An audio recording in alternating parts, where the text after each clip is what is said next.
بسم الله الرحمن الرحيم الحمد لله والصلاة والسلام على رسول الله وعلى آله وأصحابه أجمعين أما بعد ناظرین کرام السلام علیکم ورحمۃ اللہ وبرکاتہ۔ شرح الادب المفرد کے عنوان سے اس پروگرام کے ہمراہ ہم آپ کی خدمت میں حاضر ہیں، اور اس سے قبل گزشتہ ملاقات کے موقع پر ہم پڑھ رہے تھے امام بخاری رحمہ اللہ کی یہ کتاب کہ جس کا نام ہے الادب المفرد۔ اس کتاب میں باب نمبر 151 کہ جس کا عنوان ہے، فرمائے کہ باب من سمع بفاحشة فافشاها، یعنی وہ انسان کہ جس نے کسی کے بارے میں کوئی بے حیائی کی بات سنی اور پھر اس بات کو اس نے آگے کسی دوسرے کے سامنے بیان کر دیا۔ یعنی مقصد یہ ہے کہ اگر کسی نے ہمیں کسی دوسرے کے بارے میں کوئی بات بتائی کہ فلاں نے ایسا ایسا برا کام کیا ہے، کوئی بے حیائی کا معاملہ ہے، تو ہمیں چاہیے کہ اس معاملے کو اور اس قصے کو یہیں دبا دیں کہ ہمارا اس سے کوئی تعلق نہیں ہے، کچھ لینا دینا نہیں ہے، کہ جو ذمہ دار قسم کے افراد ہیں یا ذمہ دار قسم کے جو ادارے ہیں وہی جانے، وہی نپٹ لیں گے اس معاملے سے۔ اب ہمیں خاموشی اختیار کرنی چاہیے، لیکن اگر خاموشی اختیار کرنے کی بجائے ہم اس بات کو آگے بڑھائیں گے اور دوسروں کے سامنے بیان کرتے پھریں گے تو یہ چیز دین اسلام کی جو پاکیزہ ترین تعلیمات ہیں ان تعلیمات کی روح سے یہ چیز انتہائی ناپسندیدہ ترین ہے۔ اور پھر مزید یہ کہ اس چیز کے معاشرے میں جو اثرات ظاہر ہوں گے اور جو نتائج برآمد ہوں گے وہ بھی انتہائی خطرناک قسم کے نتائج برآمد ہوں گے کہ یوں یہ چیز ذریعہ اور وسیلہ بن جائے گی، معاشرے میں برائی اور بے حیائی کو پھیلانے کا سبب بن جائے گی یہ بات کہ ایک آدمی نے برا کام کیا، اب اگر اس چیز کو جگہ جگہ بیان کیا جائے گا تو یوں بے حیائی پھیلتی چلی جائے گی۔ ہمارے سامنے یہ ایک اثر ہے جو کہ امام بخاری رحمہ اللہ نے یہاں اس عنوان کے تحت درج فرمایا ہے، اور اس کا نمبر ہے 324۔ فرمائے کہ عن علی بن ابی طالب رضی اللہ عنہ قال القائل الفاحشة والذي يشيع بها في الإثم سواء۔ رسول اللہ صلی اللہ علیہ وسلم کے یہ انتہائی جلیل القدر اور مشہور و معروف صحابی علی بن ابی طالب رضی اللہ عنہ، جو کہ مسلمانوں کے خلیفہ چہارم ہیں، امیر المؤمنین حضرت علی بن ابی طالب رضی اللہ عنہ نے ارشاد فرمایا کہ القائل الفاحشہ، بے حیائی کی بات کرنے والا، والذی یشیع بہا،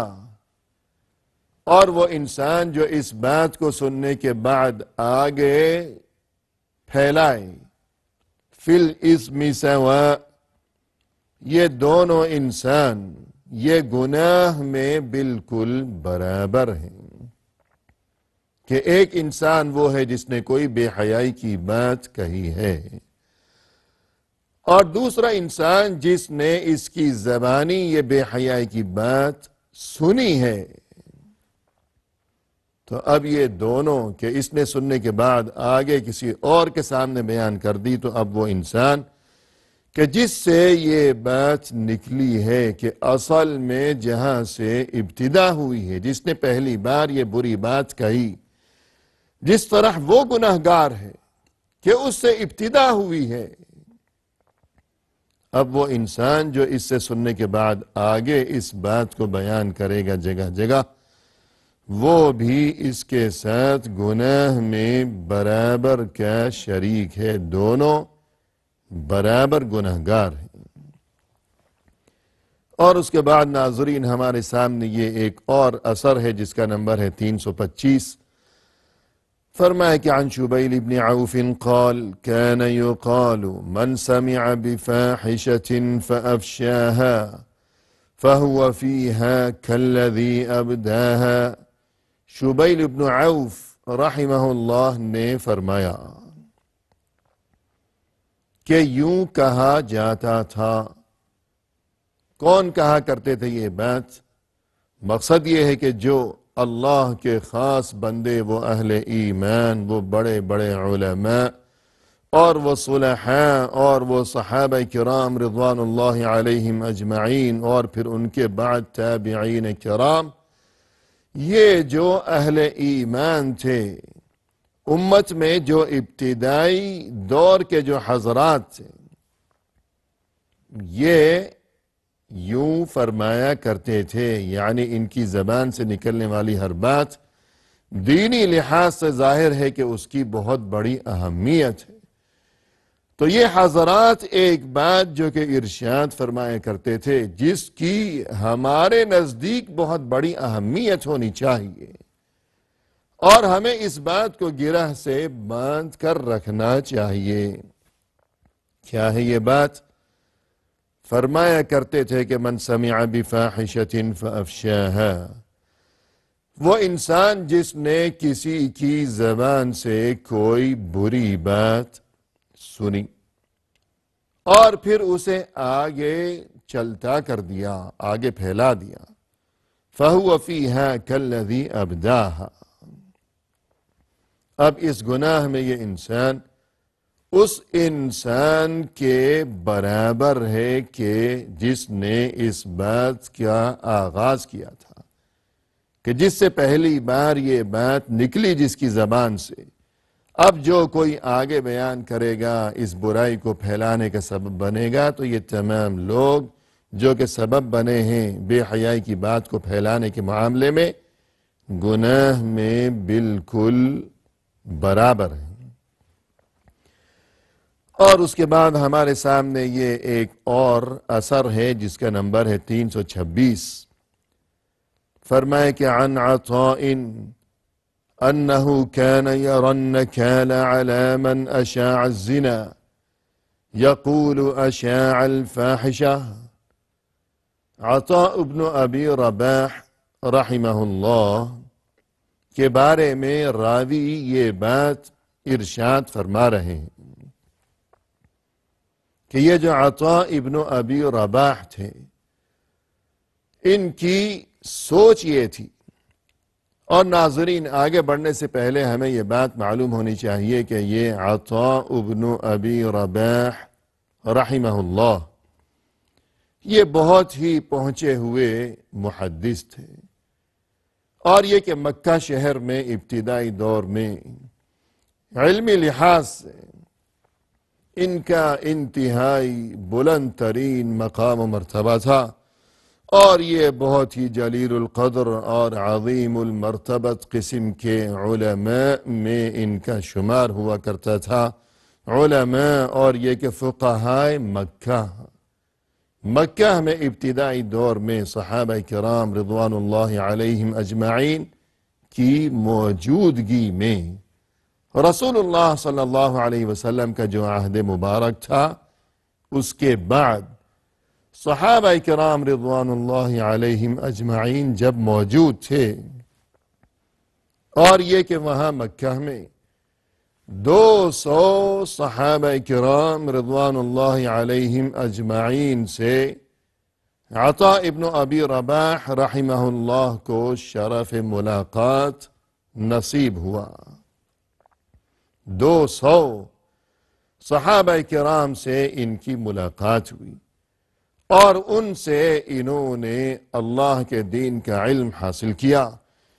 اور مزید یہ کہ علمی مقام و مرتبے کے علاوہ اللہ کی عبادت و اطاعت کے معاملے میں، اور یہ کہ جو خشیت الہیہ اور یہ کہ پرہیزگاری کے معاملے میں ان کا جو مقام و مرتبہ تھا، بقول اہل علم 70 سے زیادہ انہوں نے حج کیے اور 20 سال سے زیادہ مسجد حرام کے اندر بیٹھ کر 20 سال سے زیادہ مدت تک یہ درس حدیث دیتے رہے. 20 سال سے زیادہ. الغرض یہ انتہائی جلیل القدر اور عظیم المرتبت قسم کے یہ انسان اور یہ محدث اور یہ فقیہ، یہ نظریہ ان کا یہ تھا انہو کان یری النکال علی من اشاع الزنا. یوں ارشاد فرمایا کرتے تھے کہ وہ انسان جس نے زنا کی خبر آگے پھیلا دی، یعنی ایک شخص تو وہ ہے جس نے خود زنا کا ارتکاب کیا، بے حیائی کا کام کیا، وہ تو اپنی جگہ، اس کی برائی اپنی جگہ. لیکن یہ عطاء ابن ابی رباح یوں فرمایا کرتے تھے کہ وہ انسان جس نے اس خبر کو سننے کے بعد آگے بیان کیا تو اسے بھی سزا دی جانی چاہیے. سزا کا مستحق ہے یہ انسان بھی کہ جس نے اس خبر کو آگے چلتا کیا ہے. اور یہ کہ سزا بھی کوئی معمولی نہیں بلکہ النکال، عبرتناک قسم کی سزا اسے دی جانی چاہیے. کہ عربی لغت میں نکال کے معنی یہ ہے کہ اس قدر عبرتناک قسم کی سزا کہ دیکھنے والوں کے لیے عبرت کا سامان جس سزا میں موجود ہو، دیکھنے والوں کو عبرت حاصل ہو جائے، اور یہ کہ دیکھنے والوں کے دل میں آئندہ اس برائی کا کبھی خیال بھی نہ گزرنے پائے کہ برائی کی طرف اٹھتے ہوئے ان کے قدم اسی جگہ رک جائیں، کہ ان کے قدموں میں زنجیر پڑ جائے. اور یہ کہ ناک میں نکیل، جس طرح اردو میں کہا جاتا ہے کہ اونٹ کی ناک میں نکیل، کہ اونٹ کو روکنے کے لیے اور اسے قابو میں کرنے کے لیے جو رسی ڈالی جاتی ہے اونٹ کی ناک میں، اسے نکیل کہا جاتا ہے. اور بہت ممکن ہے کہ یہ لفظ نکیل اسی لفظ نکال سے ہی نکلا ہو کہ نکال کے معنی عربی لغت میں ایسی سزا کہ جسے دیکھنے کے بعد دوسرے کسی انسان، یعنی جس نے دیکھا ہے اس سزا کو، اب وہ برائی سے رک جائے. جیسا کہ قرآن کریم میں ارشاد فرمایا فَأَخَذَهُ اللَّهُ نَكَالَ الْآخِرَةِ وَالْأُولَى. اللہ نے اسے پکڑ لیا، ایسی سزا کے ساتھ اللہ نے اسے پکڑ لیا، یعنی فرعون کو، کہ وہ سزا دنیا میں بھی اور آخرت میں بھی سبھی کے لیے عبرت کا ذریعہ بن گئی. ایسی سزا دی اللہ نے فرعون کو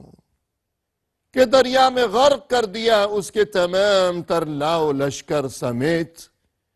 جبکہ اس کی نگاہوں کے سامنے تھوڑی ہی دیر قبل موسیٰ علیہ السلام اپنے ساتھیوں سمیت وہاں سے گزر گئے اس دریائے نیل سے. لیکن اسی دریا میں جب یہ فرعون جب وہاں سے گزرنے لگا تو اللہ نے اسے تمام لشکر سمیت غرق کر دیا. اور یوں ہمیشہ کے لیے دنیا میں بھی اس کے لیے یہ عبرتناک سزا کہ جو کوئی دیکھے عبرت حاصل کرے، اور پھر آخرت میں بھی اس کے لیے عبرتناک سزا. تو یوں عبرتناک سزا کے لیے قرآن کریم میں نکال کا لفظ استعمال کیا گیا. اور جیسا کہ قرآن کریم میں فرمائے کہ وَالسَّارِقُ وَالسَّارِقَةُ فَاقْطَعُوا أَيْدِيَهُمَا جَزَاءً بِمَا كَسَبَا نَكَالًا مِّنَ اللَّهِ. کہ چوری کرنے والا انسان خواہ وہ مرد ہو یا خواہ وہ عورت ہو تو اس کی سزا یہ ہے کہ اس کا ہاتھ کاٹ دیا جائے. اور یہ جو اس کے لیے سزا ہے کہ ہاتھ کاٹ دیا جائے، یہ کوئی ظلم نہیں ہے، بلکہ یہ تو خود اس نے اپنے آپ پر ظلم کیا ہے کہ خود اس نے جو حرکت کی ہے، اس قدر بدترین حرکت کہ اس نے یہ جرم، یہ چوری کی ہے، اس نے خود اپنے آپ پر، اپنی جان پر یہ ظلم عظیم کیا ہے۔ لہذا اب سزا یہ ہے کہ اس کا ہاتھ کاٹ دیا جائے، نکالا من اللہ، اللہ کی طرف سے یہ ایسی سزا ہے اس کے لیے کہ دیکھنے والوں کے لیے اس میں عبرت کا سامان موجود ہے۔ نکال کہ آئندہ ہر وہ انسان جس نے یہ منظر دیکھا ہوگا اپنی آنکھوں سے، یا جس نے یہ خبر سن لی کہ وہ فلاں انسان، اس نے چوری کی تھی، پھر اس کا ہاتھ کاٹ دیا گیا، تو نتیجہ یہ ہوگا کہ معاشرے میں آئندہ کے لیے کسی کو بھی اس جرم کے ارتکاب کی کبھی جرأت ہی نہیں ہو سکے گی۔ لوگ لرز جائیں گے، کسی کی ہمت ہی نہیں پڑے گی، اور پھر نتیجہ یہ برآمد ہوگا کہ معاشرے میں چوریوں اور ڈاکو اور یہ ڈاکے ڈالنے کے سلسلے اور یہ لوٹ مار کے سلسلے اور یہ بے چینیاں، یہ افراتفریاں، تو اس چیز کی بجائے وہاں سکون و اطمینان ہوگا، ہر کوئی وہاں چین کی نیند سویا کرے گا، چوری کا خاتمہ ہو جائے گا وہاں سے۔ تو اس لیے فرمایا کہ نکالا من اللہ، نکال یعنی ایسی سزا جو تمام لوگوں کے لیے عبرت کا سامان بن جائے۔ تو عطاء ابن ابی رباح فرمایا کرتے تھے کہ وہ انسان جس نے کسی کے بارے میں یہ خبر سنی کہ اس نے زنا کیا ہے، پھر اس خبر کو آگے بیان کر دیا، تو یہ جو آگے بیان کرنے والا انسان ہے، اس کے لیے بھی عبرتناک قسم کی سزا ہونی چاہیے۔ کیوں؟ یقول اشاع الفاحشہ، کہ اس نے بے حیائی کو پھیلا دیا،